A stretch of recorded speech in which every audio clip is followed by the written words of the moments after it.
Welcome to the second of my videos discussing the contribution of scholars to Africa's progress.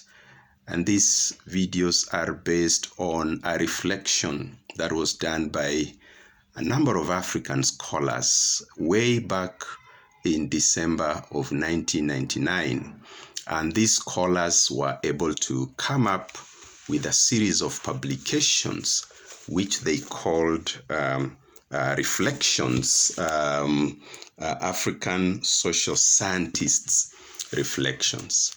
They are 3 books, and the main scholars who were involved in this project were scholars like Achi Mafeje, Dani Nabudere, and Professor Anyang' Nyong'o. As I mentioned in my first video, which was introducing the series, the main problem that these scholars wanted to deal with is really the contribution of the social sciences to Africa's progress politically, economically, socially, and in all other related fields.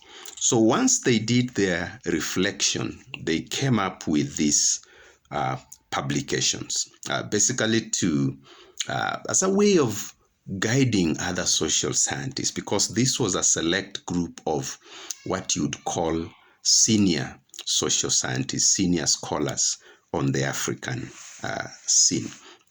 So the very first part is Anthropology in Post-Independence Africa, End of an Era and the Problem of Self-Redefinition by Professor Achi Mafeje. As you can see, as the title says, really this was a critique of the place of anthropology in post-independence Africa. In other words, the question of what is the contribution by anthropologists to the progress of the African continent, if at all there is any contribution. And these scholars adopted a very critical approach in all their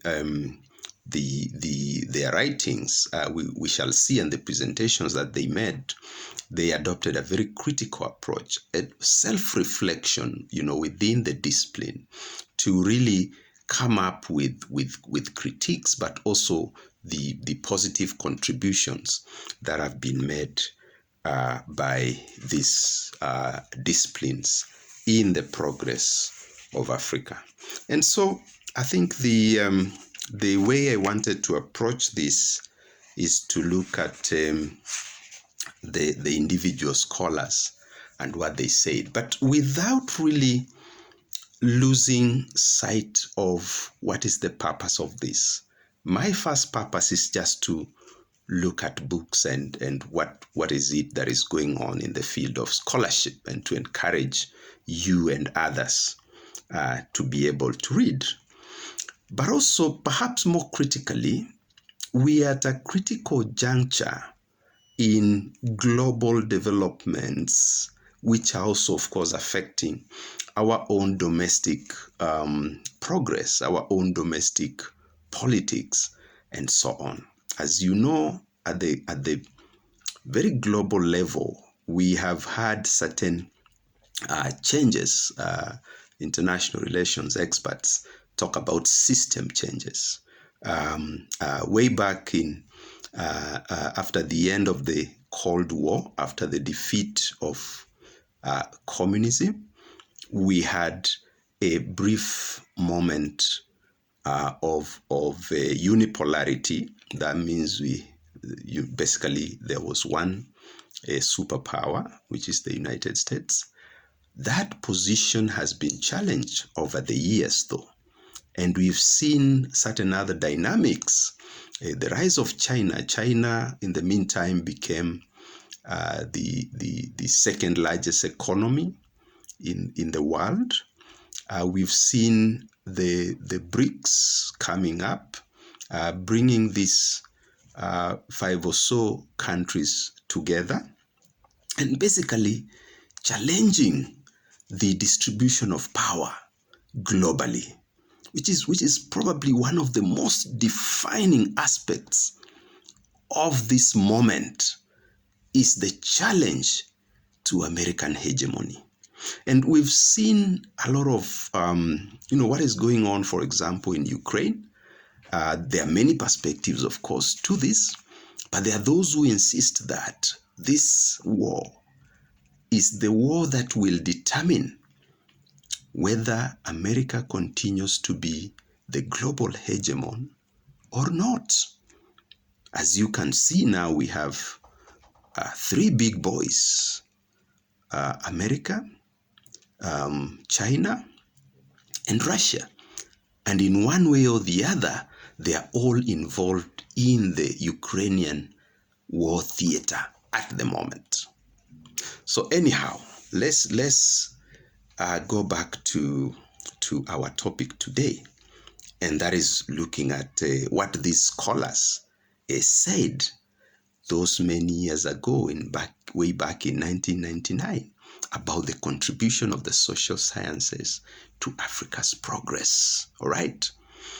So Mafeje was very categorical when he was basically looking at the contribution of anthropology, and he really looked at how anthropology had developed as a discipline and its impact on Africa. Because remember, some of the earlier writers within the colonial reality about Africa were anthropologists.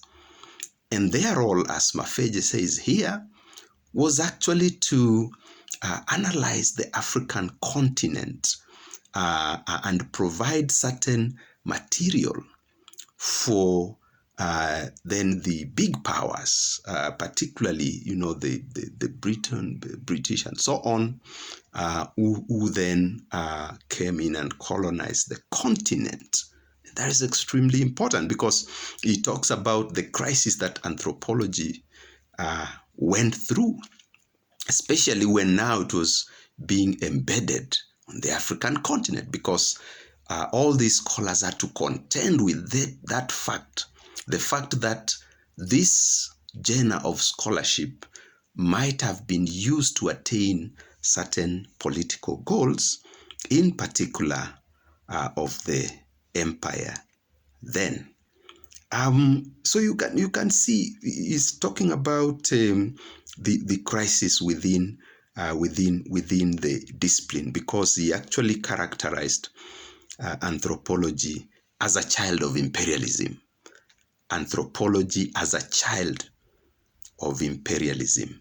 Not those words, not my words, but Mafeje's own words. And therefore, he talks about the contribution, because they had to deconstruct anthropology as an imperialism, if I may call it that, discipline, to kind of modernize it, to make it responsive to the circumstances as they historically arose, as the years went by. And so, he also tried then to say, upon what pillars can anthropology then be based to survive as a discipline and to be relevant. And he had very many very critical articles, like the ideology of tribalism. He was hitting back at some of the scholars who had not come to the realization that there was a major crisis within the discipline. And so he wrote some very interesting and very critical treatises, basically to bring his point home, that the crisis within the discipline had to be addressed for the discipline to then contribute to the progress of the African nation, the African continent. And as we look at the situation in Niger, these are critical questions, and we must ask, where are the scholars? Where are the anthropologists? What are they saying to Africa? What are they theorizing about? What are the new ideas. And so I am done with the second video, which has focused on the work of Professor Achi Mafeje. And thank you very much for being with me. Here we encourage everybody to read, especially young people. See you in my next video. And remember, there's no life without books.